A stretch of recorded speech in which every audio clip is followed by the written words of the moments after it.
وہ پھر گیا ہوں, پھر باہر آیا ہوں, پھر دوسرے دن اندر, وہ آہستہ آہستہ میں اوپن ایئر تھیٹر میں آنا جانا شروع ہو گیا. صحیح. تو اوپن ایئر تھیٹر سے میرا سٹارٹ تھا.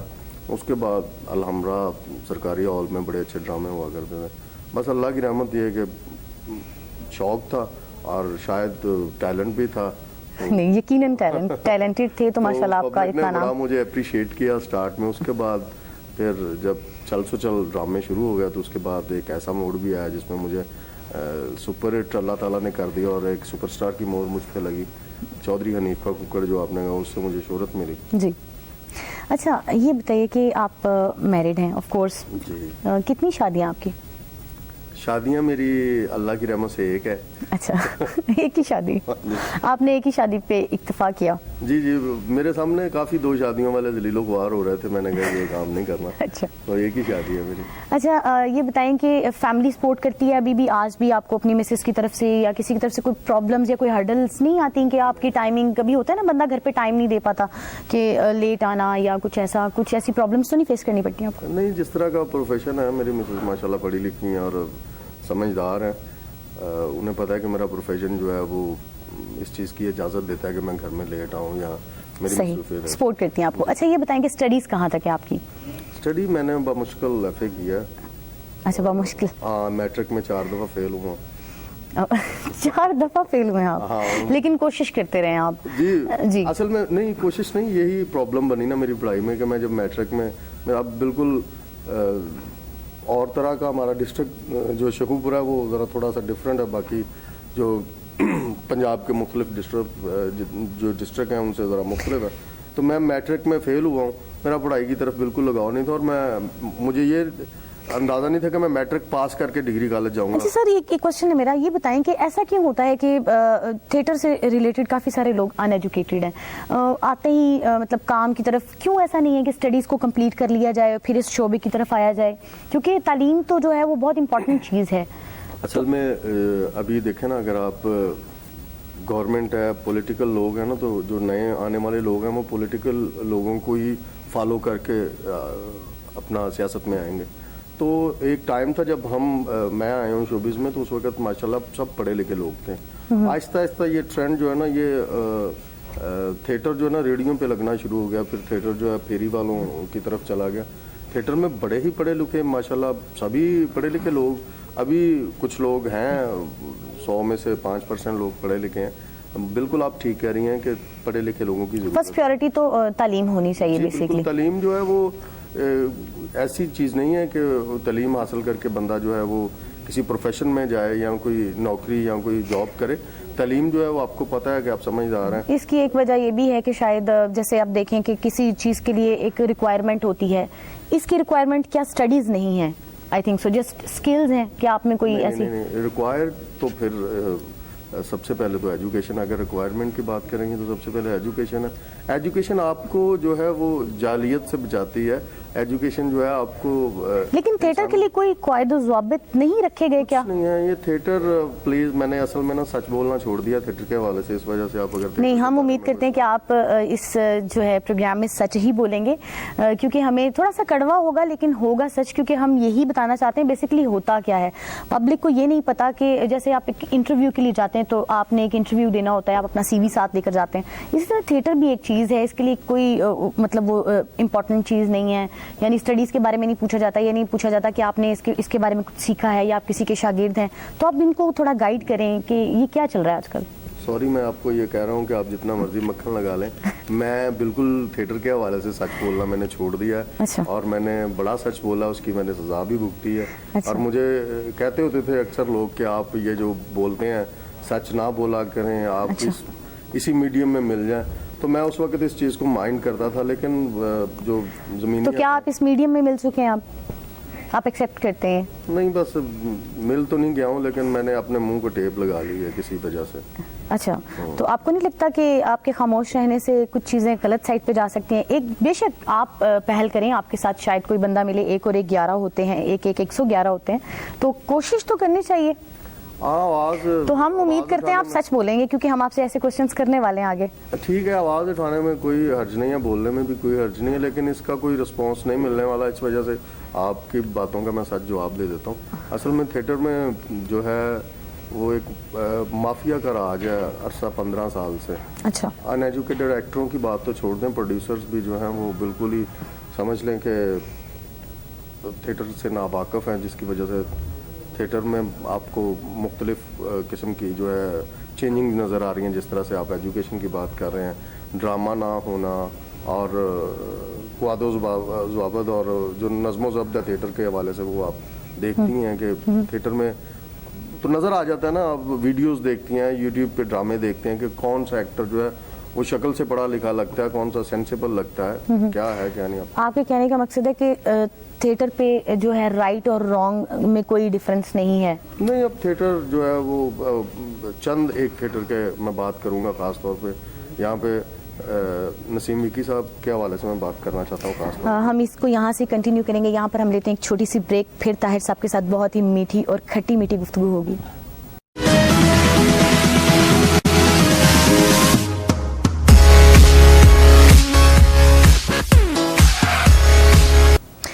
ویلکم بیک جی. ہماری بہت ہی مزے کی گفتگو ہو رہی ہے طاہر انجم کے ساتھ, جو چودھری حنیف دا ککڑ جن کو آپ جانتے ہیں بہت اچھے طریقے سے. ہم کنٹینیو کرتے ہیں. جی سر, آپ بتا رہے تھے کہ نسیم وکی صاحب کے حوالے سے. جی, نسیم وکی صاحب کے حوالے میں بات کر رہا ہوں کہ ایک ٹائم تھا کہ ہمارے ہر تھیٹر میں ایک دو استاد ہوتے تھے.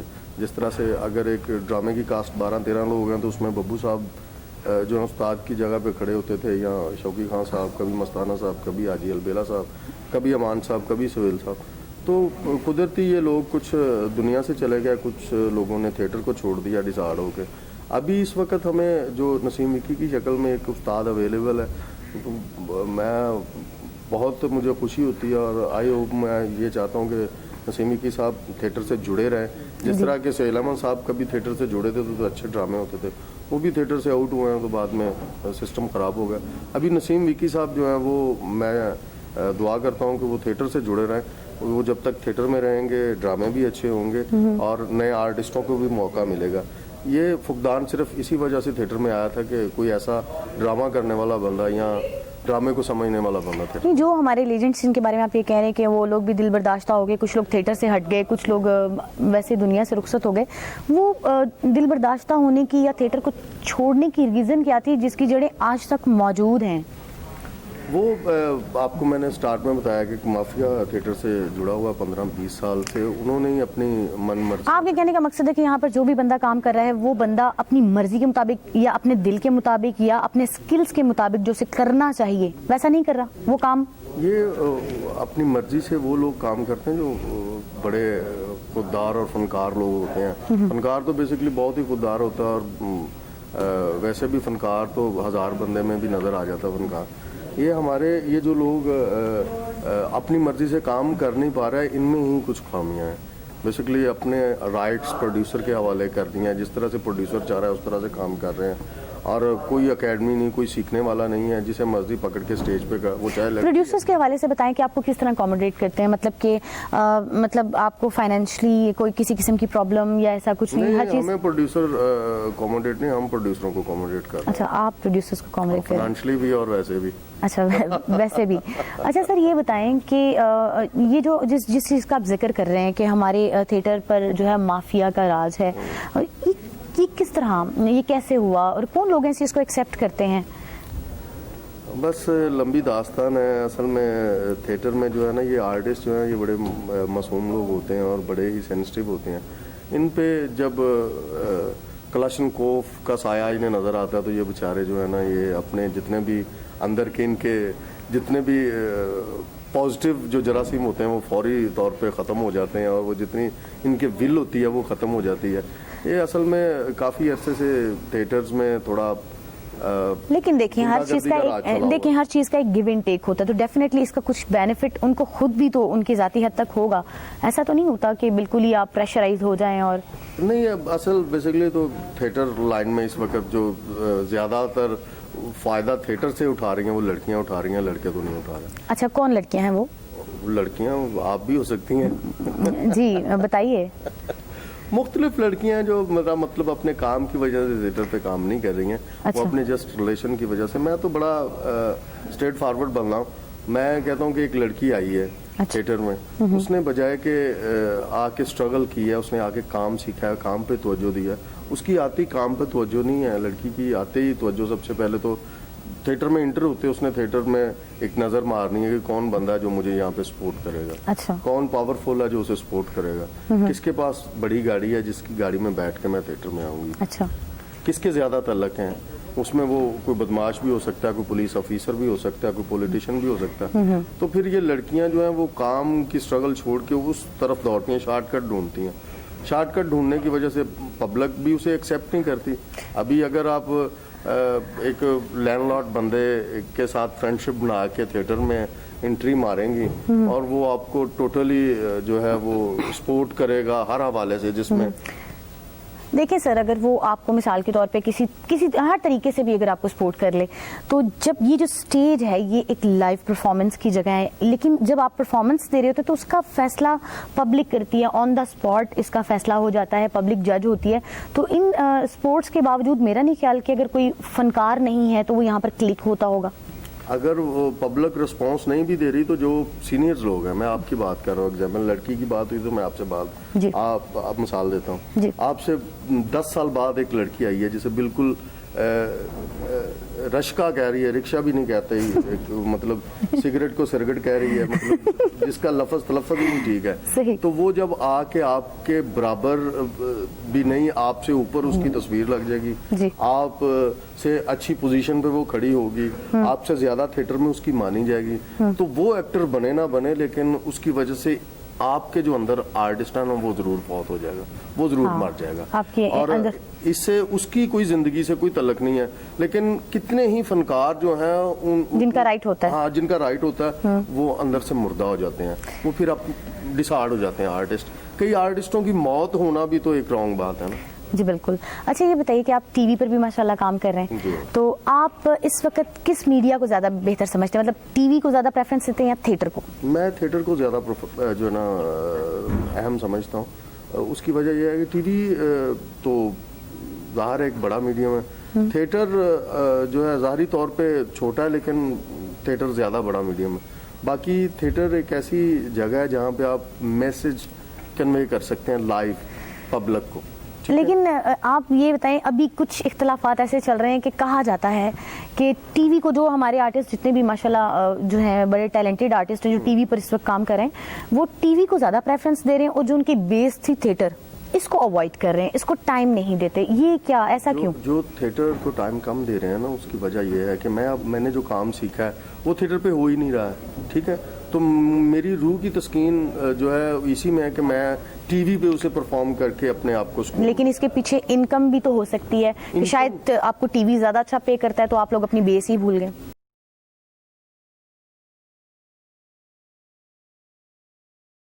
اپنی جو اپنی سیٹسفیکشن کے لیے تو میں جو ہے نا وہ زیادہ میں اہم سمجھتا ہوں اس بات کو کہ میں ٹی وی سے زیادہ تھیٹر, اگر تھیٹر میں ڈرامہ بھی, میں تھیٹر میں ڈرامہ کر رہا ہوں نسیم وکی صاحب کے ساتھ, یقین کریں کہ بالکل ٹائم پہ ہم تھیٹر کو ٹائم بھی دیتے ہیں, ریہرسل بھی کرتے ہیں, اور ڈرامہ کرنے کا بھی مزہ. جب ڈرامہ نہیں ہو رہا ہوگا تو پھر بندہ ڈسہارڈ ہوتا ہے کہ یار ٹی وی پہ کرنے ہیں اپنا کام چپ کر. اچھا اسکرپٹ ہو رہا ہو تو انسان کو کام کرنے کا بھی مزہ آتا ہے. بہت مزے کی گفتگو ہو رہی ہے ہماری طاہر انجم صاحب کے ساتھ. یہاں پر لیتے ہیں ایک چھوٹی سی بریک, اور بریک کے بعد پھر حاضر ہوں گے.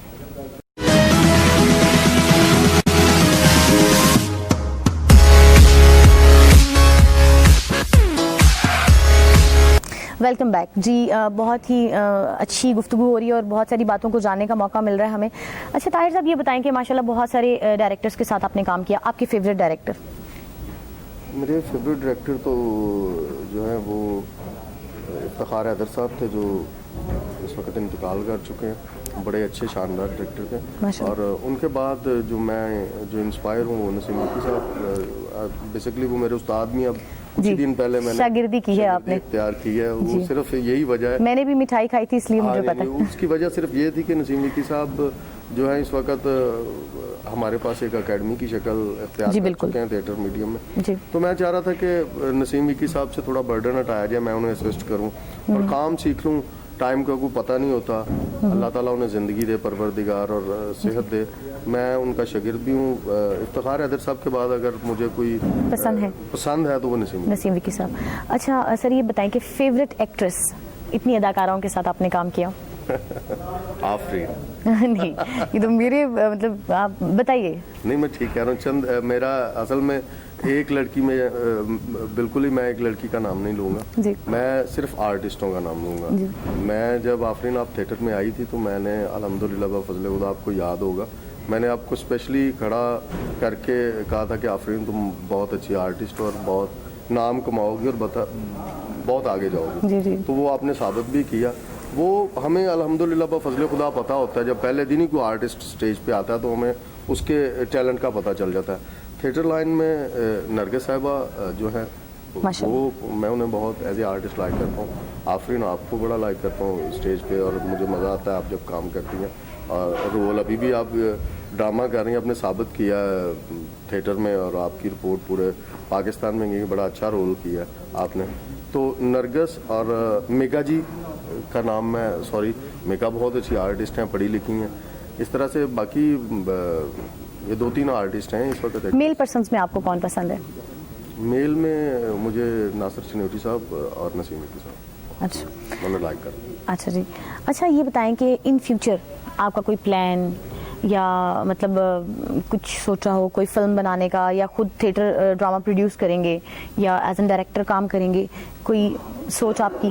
میں جو ان فیوچر ہوں وہ تو میرا کچھ پلان ہے فلم کا. اچھا تو فلم کروں گا انشاءاللہ بفضل خدا as a writer director as a producer. ٹھیک ہے, چلیں wish you best of luck. Thank you. اور دوسرا میں کوئی تھوڑا سوشل ورک میں زیادہ انٹرسٹ رکھتا ہوں. میں نے ابھی جو ہے میں ایک پائپ لائن میں میرا ایک پروجیکٹ یہ پاکستان میں یہ جو ریڈی بان ہے آپ نے اکثر دیکھا ہوگا کہ آپ سڑک پہ جا رہے ہوں تو فروٹ کی ریڑیاں لگی ہوتی ہیں. یہ میں نے سروے کیا ہے. میں کرتا رہتا ہوں ایسے معاملات چھوٹے موٹے. یہ سب سے بڑا ہی کمزور طبقہ ہے یہ جو ریڈی بان ہوتے ہیں. یہ ٹوٹل ان کی دکان 5,000 سے 6,000 روپے کی دکان ہوتی ہے ان کی اور یہ بڑی مشکل سے اپنے بچوں کا رزق جو ہے نا رات کو کما کے لے کے جاتے ہیں. میں نے ابھی کم از کم 17 ڈسٹرکٹ کا میں نے وزٹ کر چکا ہوں. میں ریڈی بان میں پنجاب کی ایک یونین بنانے لگا ہوں. جو ریڈی بان جتنے بھی ہیں انہیں میں ایک پلیٹ فارم پہ اکٹھا کرنے لگا ہوں. اور خاص طور پہ میرے والد صاحب نے یہ جو ویژن ہے میرے والد صاحب کا تھا. میرے والد صاحب ریڈی بان کے پریزیڈنٹ تھے ڈسٹرکٹ شہوپورہ میں. تو 88 میں جب سی ایم تھے نواز شریف صاحب تو اس وقت انہوں نے ریڈی بانوں کو ایک ریڈی مارکیٹ جس میں کم از کم 700 دکان تھی تو وہ سی ایم صاحب نے نواز شریف صاحب نے اس وقت اپروو کی اور وہ آج ریڈی بان جو ہیں وہ 5-5 کروڑ روپے کی دکان کے مالک ہیں. یعنی سوشل ورک آپ اس وقت سوچ رہے ہیں. تو وہ میرے والد صاحب کا یہ بہت بڑا قدم تھا. آج بھی ریڈی مارکیٹ بالکل انسان جب اس پوزیشن پہ ہو کہ جب وہ کچھ کر سکتا ہو تو اس کو کچھ کرنا چاہیے. آج بھی ریڈی مارکیٹ موجود ہے ڈسٹرکٹ شیخوپورہ میں جہاں پہ وہ جتنے بھی ریڈی بان تھے اب سیٹ بن کے بیٹھے ہوئے ہیں اپنے بچوں کے سر پہ اپنے اچھا رزق کما رہے ہیں. سر یہ بتائیں کہ اسکینڈلز کے حوالے سے کیا کہنا چاہیں گے؟ سب کی لائف میں اسکینڈلز ہوتے ہیں, آپ کی لائف میں بھی کافی سارے اسکینڈلز رہے ہیں تو کچھ ڈسکس کریں گے آپ؟ نہیں میرے اسکینڈلز جو ہیں وہ بالکل ہی دم توڑ گیا ختم ہو گئے. نہیں لیکن مطلب top of the list scandals آپ کے ساتھ ہو جاتا ہے ایسا انسیڈنٹ یا نہیں؟ میرے ساتھ یہ اتفاق ہی ہے کوئی شادی سے پہلے بڑے اسکینڈلز تھے لیکن شادی کے بعد بھی آپ کے بہت اسکینڈلز تھے. نہیں شادی کے بعد کوئی اسکینڈل نہیں ہے مہربانی کر. اچھا نہیں چلیے شادی کے پہلے والے اسکینڈلز ہی ڈسکس کر لیں. شادی سے پہلے اتنے اسکینڈل تھے کہ سمجھ لو شاپر کنو انڑے پائے اتنے اسکینڈل. اب اسکینڈل نہیں ہے میری لائف میں, کوئی اسکینڈل نہیں ہے. میرے بچے ہیں, میری میسز ہے اور میں بڑی خوشی اپنا گھر چلا رہا ہوں اور میں بڑا سیٹسفائی اپنی بیوی سے الحمدللہ بفضل اور نہ ہی ایسا کوئی صورتحال بنے گی. نہیں ہم مذاق کر رہے تھے اور میں وش کرتی ہوں کہ آپ کی اس طرح اچھی اور ہیپی لائف گزرے. جاتے جاتے آپ ہماری پبلک کو کوئی میسج دینا چاہیں گے طاہر صاحب؟ جی میں میسج آئی پی چینل کی طرف سے اور آفرین صاحبہ بھی بیٹھی ہیں.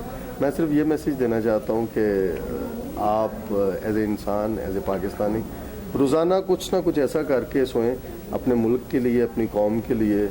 کوئی ایسا سوشل کام کریں. کوئی اگر آپ اپنی گلی میں جاتے ہوئے ایک ٹیشو بھی اٹھا کے اگر کسی ڈسٹ بن میں پھینک دیں گے تو وہ بھی آپ کا جو ہے وہ اس ملک پہ احسان ہوگا, اپنے محلے پہ, اپنی گلی پہ احسان ہوگا. تو کچھ سوشل کام کرنے کی ضرورت ہے ہم سب لوگوں کو.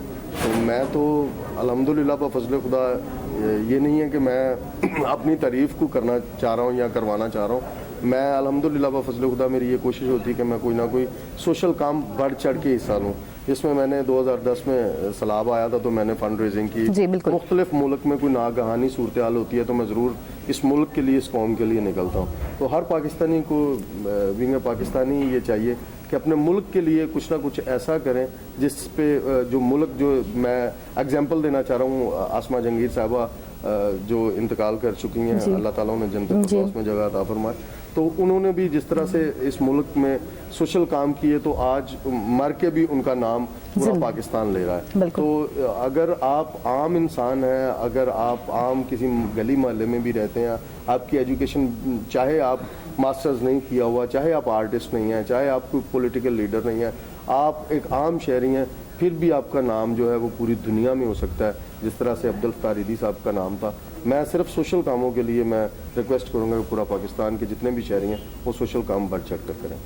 تھینک یو ویری مچ طاہر صاحب, آپ نے ہمیں ٹائم دیا اور بہت ہی خوبصورت میسج طاہر صاحب نے آپ لوگوں کو دیا, اور ہم آپ کا بہت شکریہ ادا کرتے ہیں انر پاکستان کی طرف سے, انر پاکستان کی پوری ٹیم کی جانب سے.